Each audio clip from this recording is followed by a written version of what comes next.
आप शुरू कीजिए। बोलो श्री प्राणनाथ प्यारे की जय। बोलो श्री सतगुरु महाराज की जय। सर्व सुंदर साथ की जय। प्रणाम जी। सभी सुंदर साथ जी की चरणों में प्रणाम जी।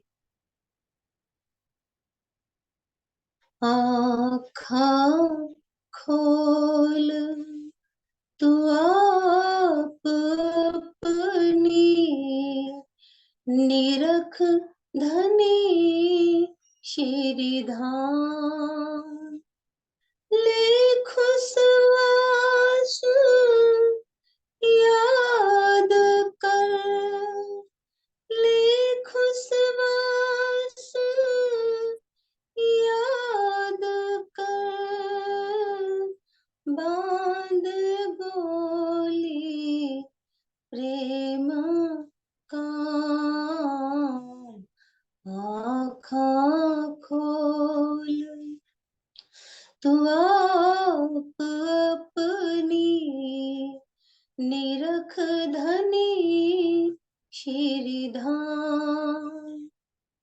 प्रेम प्याला भर भर पियो, त्रैलोकी छाक छकाऊं। चौदह भवन में करूं उजाला, चौदह भवन में करूं उजाला।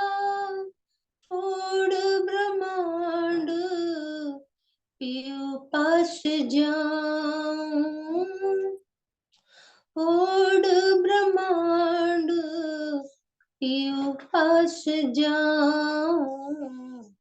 आँखा खोल तू आप अपनी, निरख धनी श्री धाम। खोल आँखा तू हो सावचेत, पहचान पियो चित ल्याए। ले गुण तू हो सन्मुख, ले गुण तू हो सन्मुख। देख पर्दा उड़ाए, आँखा खोल तू आप अपनी, निरख धनी श्री धाम। धिक धिक पड़ो मेरी पांचों इंद्री, धिक धिक पड़ो मेरी देह। श्री श्याम सुंदर वर छोड़ के, श्री श्याम सुंदर वर छोड़ के। संसार सो कियो स्नेह, आँखा खोल तू आप अपनी, निरख धनी श्री धाम। तुम्हारे गुण न छोड़े, मैं बहुत करी दुष्टाई। मैं तो कर्म किए अति नीचे, मैं तो कर्म किए अति नीचे।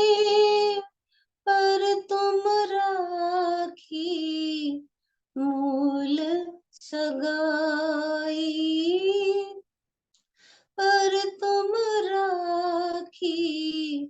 मोल सगाई आँखा खोल तू आप अपनी निरख धनी श्रीधाम लेखु सवास याद कर लेखु सवास याद कर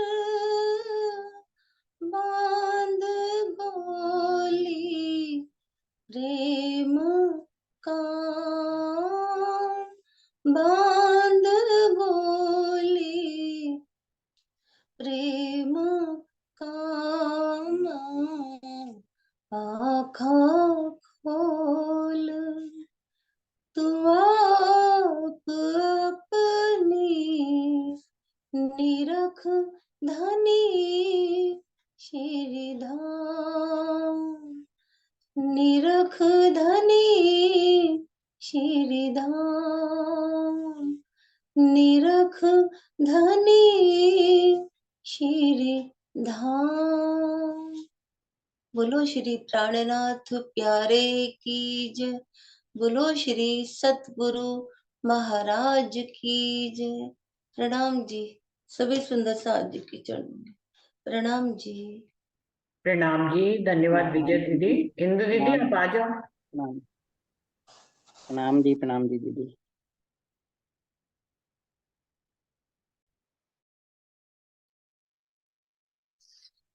प्रणाम जी। सब सुंदर साथ जी के चरणों में कोटान कोट प्रणाम जी। बोलो श्री प्राणनाथ प्यारे की जय। बोलो श्री सतगुरु महाराज की जय। बोलो श्री निजानंद स्वामी की जय। बोलो श्री निजानंद संप्रदाय की जय। समस्त सुंदर साथ की जय।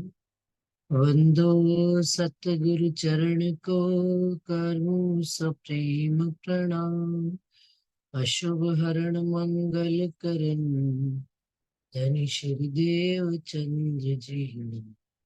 श्री प्राणनाथ निज मूलपति श्री महराज सुनाम। तेज कुंवर श्यामा युगल जिक पल पल कर प्रणाम। पिया जी को पल पल कर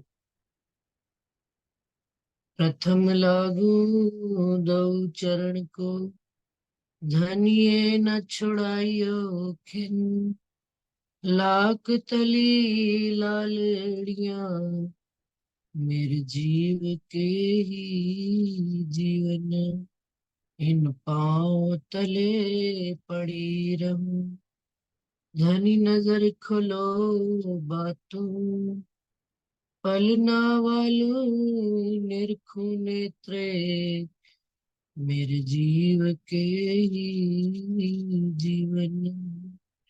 प्यारे मेरे प्राण के मोह पल छोड़ो जिन। मैं पाई मेहर महबूब की मेरे जीव के ही जीवन। प्रणाम जी। सब सुंदर साथ जी के चरणों में कोटान कोट प्रणाम जी। सुंदर साथ जी किरंतन प्रकरण 40 तक हो चुका था। 41 प्रकरण की प्रारंभ किया था, वही प्रारंभ कर रहे हैं।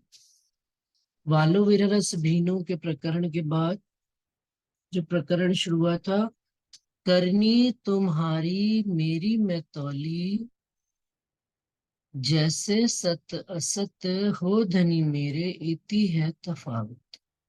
सुंदर सा जी ये प्रकरण जो है ग्रेटिट्यूड का है, कृतज्ञता का भाव लेकर कि हमें जगाने वाले हमारे सतगुरु महाराज, हमारे धाम धनी अक्षरातीत राजी महाराज जो मनुष्य तन में आए और उन्होंने हमारे साथ कैसी कैसी चाल चलकर दिखाई और हमने क्या चाल चली। लेकिन इसके बावजूद भी धनी ने हमारा हाथ एक पल के लिए भी छोड़ा नहीं। हमें इस माया रूपी कीचड़ में धसे हुए जीव की भांति, कि जितना निकलने का प्रयास करो उतना ही धंसते चले जाते हैं इस कीचड़ में, दलदल रूपी कीचड़ में।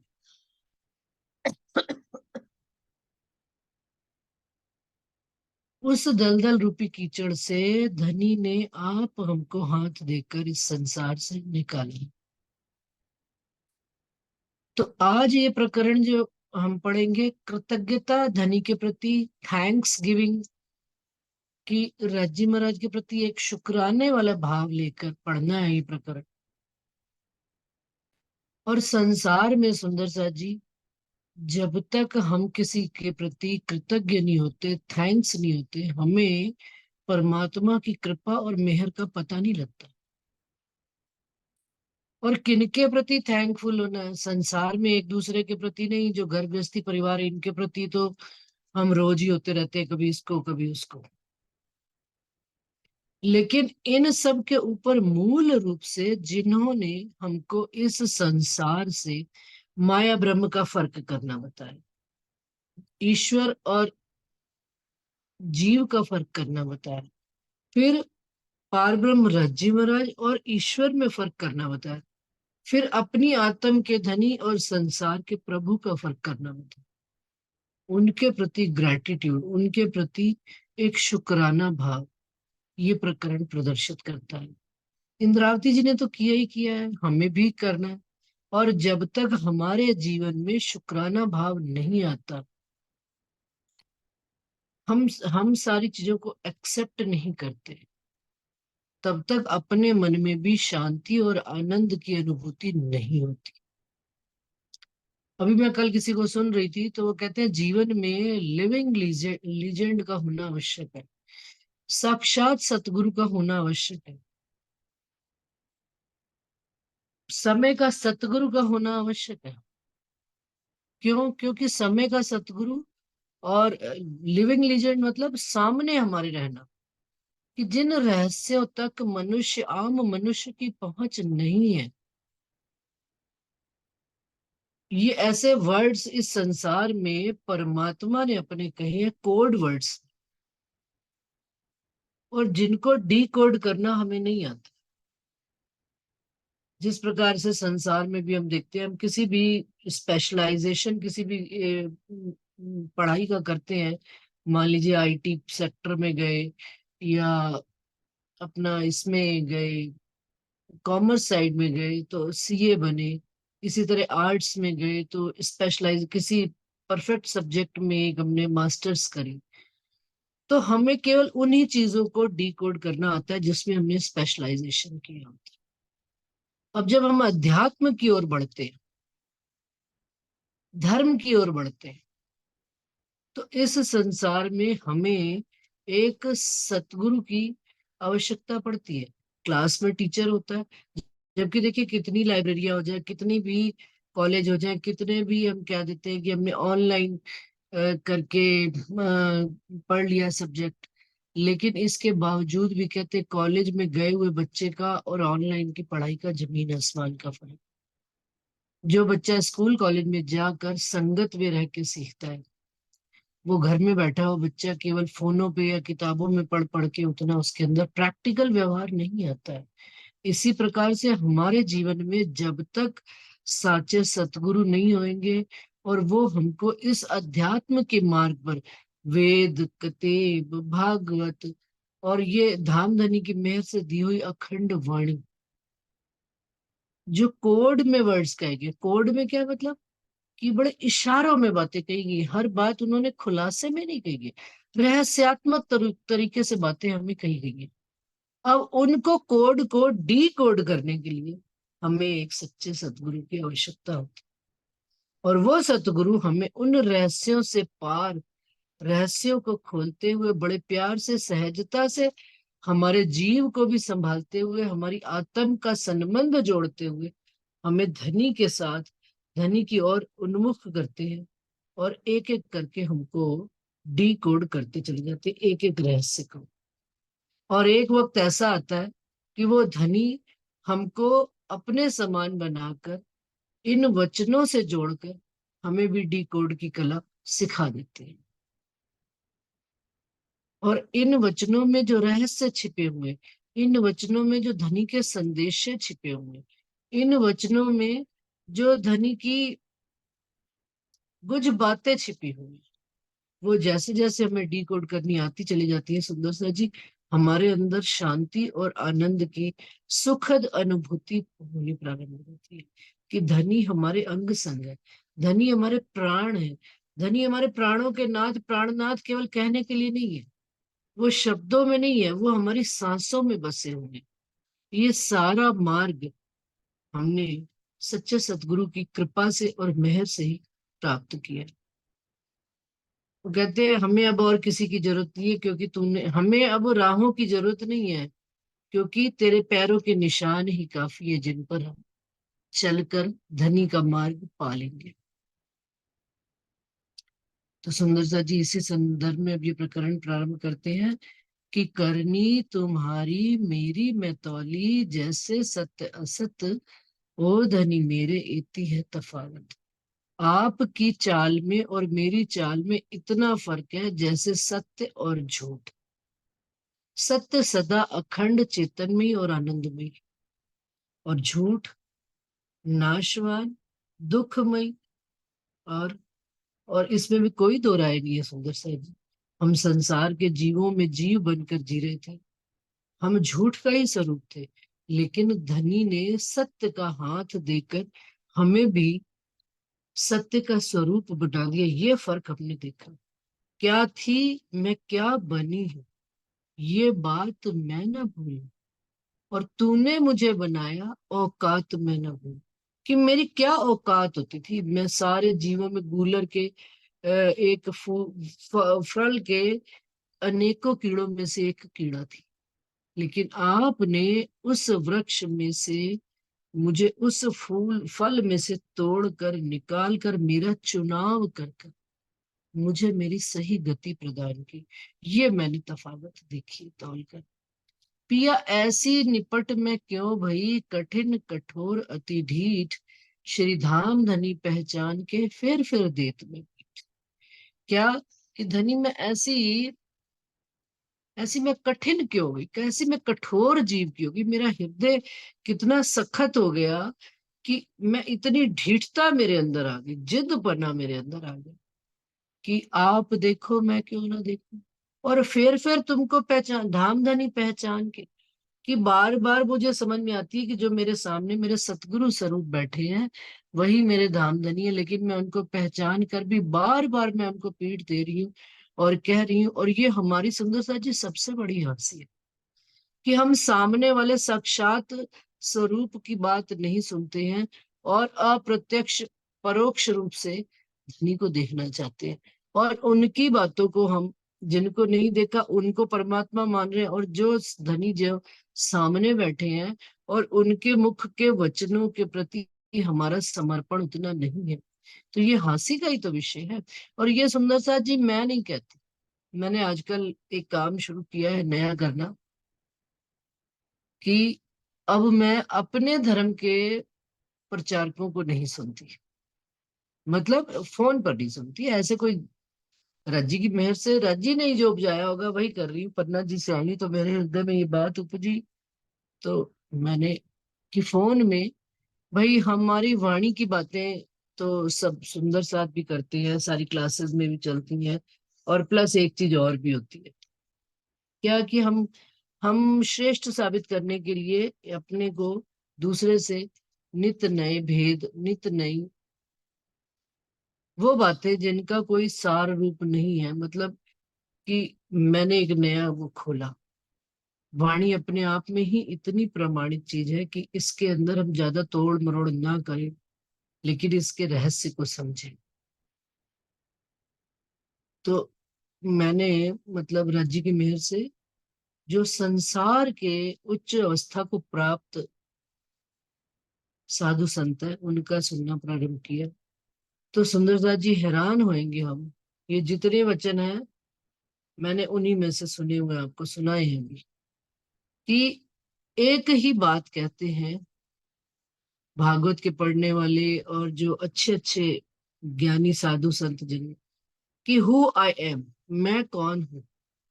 हमारे धर्म का पहला सूत्र है, मैं कौन, कहाँ से आई है, कहाँ है मेरा भरता। और उसको पाने के लिए कि मैं कौन हूं, हमें संगत करनी पड़ेगी, सच्चे सतगुरु की संगत करनी, वो भी धनी की मेहर से हमको मिले हुए। और उनको छोड़कर यदि हम कहीं और एक अनदेखी दुनिया की, वो उस दुनिया से हमें परिचित करा रहे हैं और हम उन्हीं को पीठ देकर, मैं फेर देत धाम धनी पहचान के, मैं फेर देत पीठ। तो ये गुनाह हम कर रहे हैं।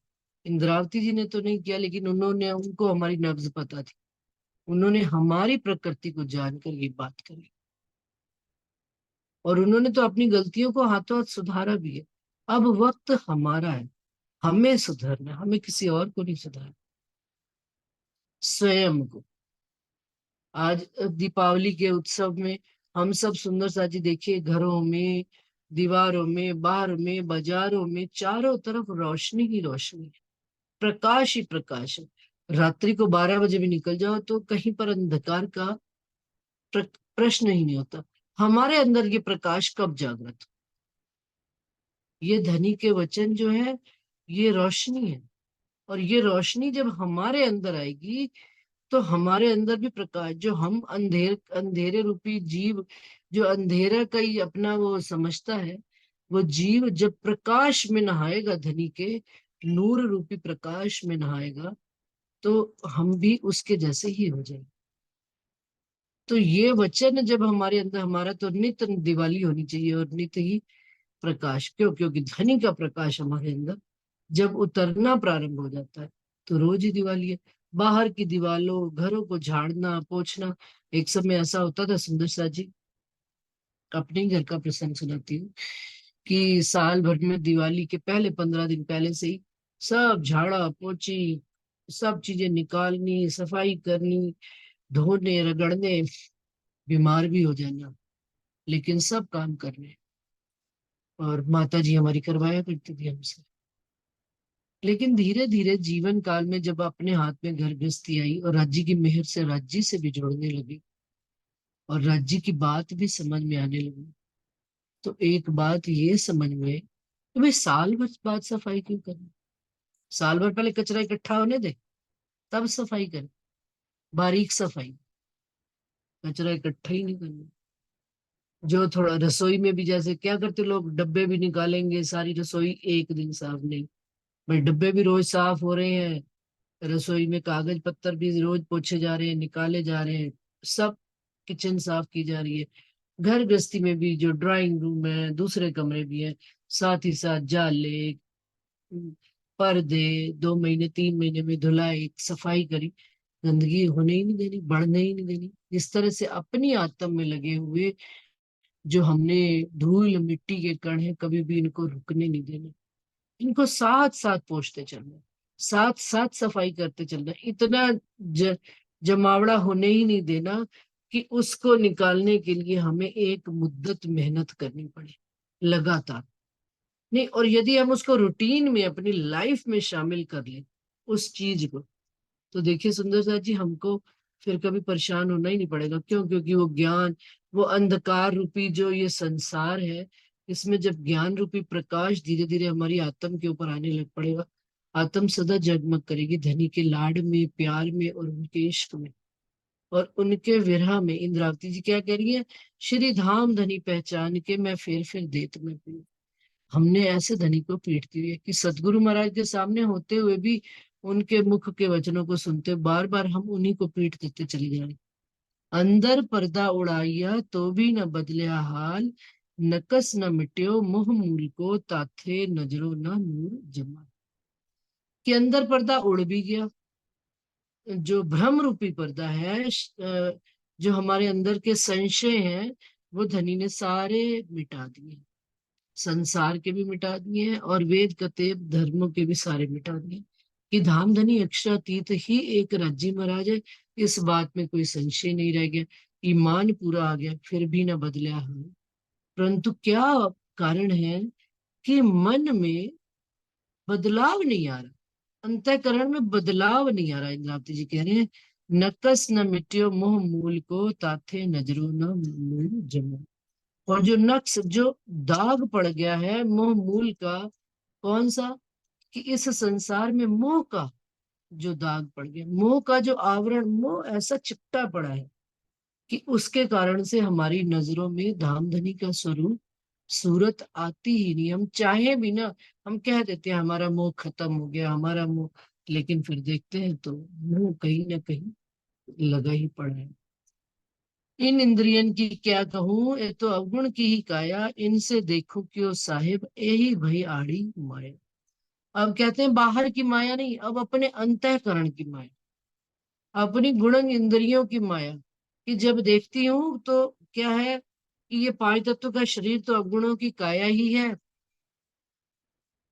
और ये जो गुणन इंद्रियां हैं, लोभ मोह क्रोध लालच ईर्ष्या द्वेष प्रेम मोह, ये सब जो है ना, यही मेरे और धनी के बीच में एक मोटा पर्दा लगाकर बैठी हुई है। घर गृहस्थी संसार में देखते हैं तो घर वाले ताना मारते हैं, तुम राज्य की वाणी कैसे पढ़ते हो, सुनाते हो, कि तुम्हारे अंदर रहनी नहीं। और रहनी का कोई पैमाना नहीं समझ सकते, कि हम कोई नाप तोल कर कह पाए कि रहनी इतनी हो गई या नहीं है। क्यों? क्योंकि गुणन इंद्रियों में जिसमें हम फंसे हुए हैं, जिनके द्वारा जो शरीर की रचना हुई है इन गुणन इंद्रियों के द्वारा, ये है ही माया की उत्पन्न। और इनको कितना भी हम पाक साफ कर लें, कितनी भी मेहनत कर लें, पर ये तो क्या, यही भई आड़ी माया, यही धनी के बीच में और हमारे बीच में माया है, और यही सामने वाले के बीच में और हमारे बीच में माया है। कि रहने का कोई एक मापदंड नहीं है कि हम ये तय कर पाए। तो वो कहते हैं, निर्मल नजरों न आवहीं ले बैठी संग चंडाल, उपजत ऐसी अंग थे उतारू उल्टी खाल। अब चौपाई तो पढ़ने में क्या आ रही है, निर्मल नजरों ना आवे, क्या निर्मल नजरों से भी नहीं, नहीं, वो कहते हैं निर्मल अलग कीजिए शब्द, निर्मल नजरों न आवही ले बैठी संग चंडाल। ये चंडाल किसको कहा गया, इन गुण इंद्रियों को। उन्होंने कहा इनके साथ धनी नजर, निर्मल स्वरूप धनी का पाक साफ स्वरूप हमको नजर नहीं आता। क्यों? क्योंकि इनके संग होकर हम बैठे हैं गुण इंद्रियों के। और कभी कभी तो ऐसा इंद्रावती जी को विरहा आया हुआ है कि इतना क्रोध, इतना गुस्सा आता है कि ये अपनी चमड़ी है ना उतार के, खलड़ी उतार के, पूरी उतार के, तब मैं देखूं कि मेरे धनी का स्वरूप मुझे दिख जाए। परंतु सब अंग काट चीरा करूं, माहे भरूं मिर्च और लौंग। सारे अंगों को, सारी गुण इंद्रियों को काट पीट के इनके अंदर क्या भर दूं, नमक और मिर्च, और रात दिन इस दर्द में तड़पूं। किस दर्द में? कि कई कोट बेर ऐसी करूं तो भी न छूटे एक खून। कौन सा खून? पांच तत्व का, ये संसार का, शरीर का, मोह का जो तत्व बह रहा है अंदर अपने, मोह रूपी खून बह रहा है, ये इसको नमक मिर्च डाल के इसकी खत्म ही कर दूं जड़ से। लेकिन सुंदर साथ जी ये खत्म होता नहीं। वो कह रहे हैं इंद्रावती जी, हैड़े में ऐसी उठी उठत, सब अंग करूं टूक टूक, हड्डियां सब जुदी करूं, भान भून करूं भूक भूक। और ये जो हड्डियों से काया बनी हुई है ना, इंद्रावती जी कहती है, मेरे को इतना धनी के प्रति विरह जागृत हुआ पड़ा है कि इनकी वजह से मैं अपने धनी के स्वरूप की पहचान नहीं कर पाई, अपने सतगुरु में बैठे धनी की पहचान नहीं कर पाई।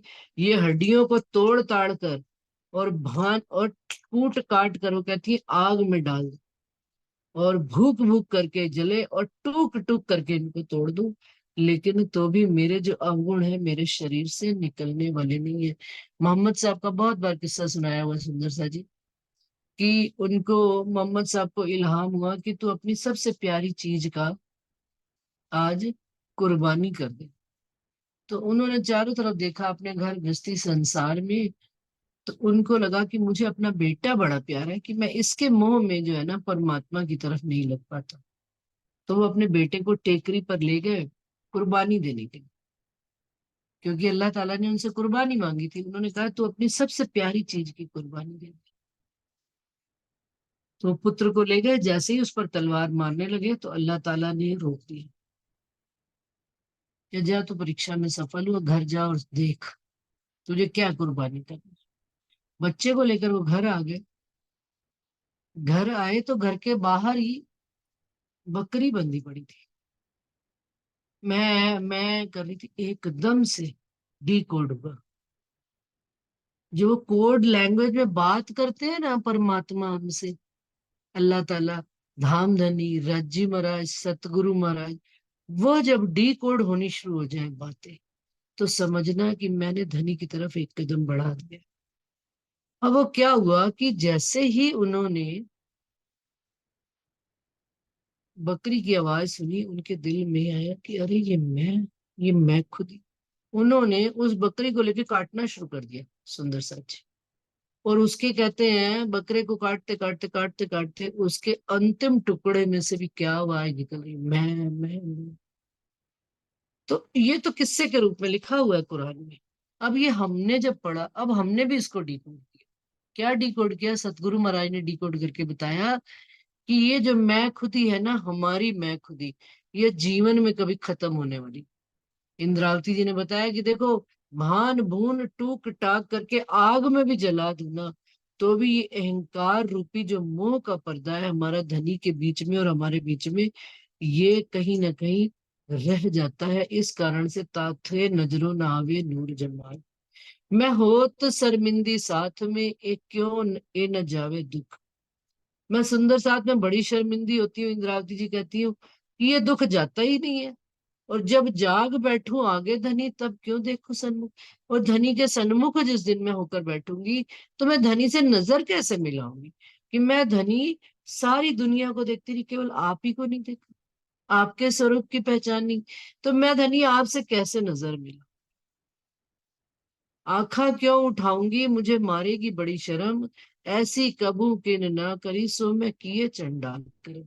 ऐसा तो आज तक किसी ने नहीं किया जो मैंने ऐसे कर्म किए अपने धनी सतगुरु महाराज के साथ।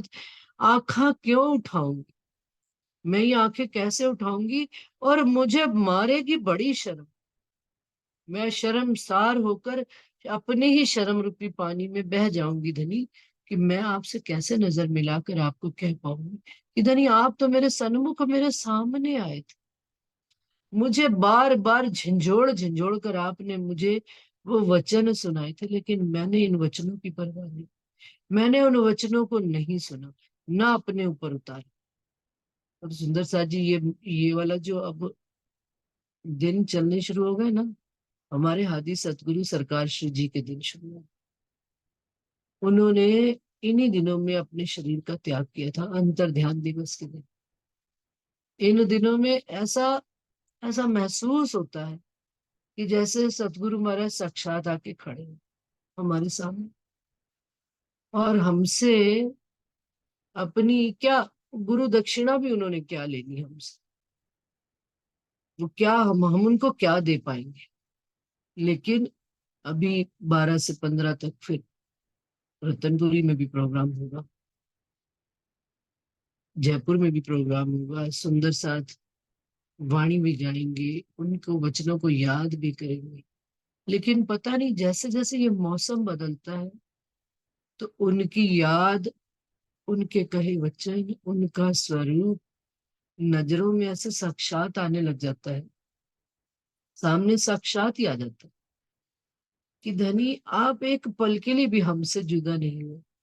हाँ, आप शरीर से जरूर अंतर ध्यान हो गए हो, हमसे जुदा हो गए हो, लेकिन जाहिर में जिस तरह से आपने हमें थाम रखा था, बातून में भी आज दिन तक आपने हमें थामा हुआ है, हमें पकड़ा हुआ है, और हमें राह दिखाते हैं आप।